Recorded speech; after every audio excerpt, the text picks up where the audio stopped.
হরে কৃষ্ণ, রাধে রাধে। আমরা আজকে মায়াপুর এসেছি। তো দেখুন ইসকনের চূড়াও দেখাচ্ছি। তো খুব ভালো।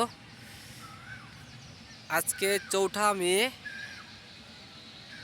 আপনাদেরকে সব ঘুরে দেখাবো। আমরা যে ইয়েটা আছি তার ভিতরে আছি, পার্কের মধ্যে আছে পার্ক।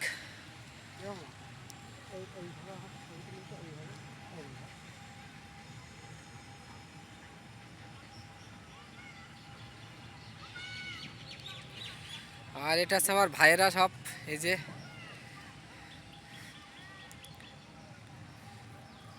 আমি আপনাদেরকে দেখানোর চেষ্টা করছি। এই যে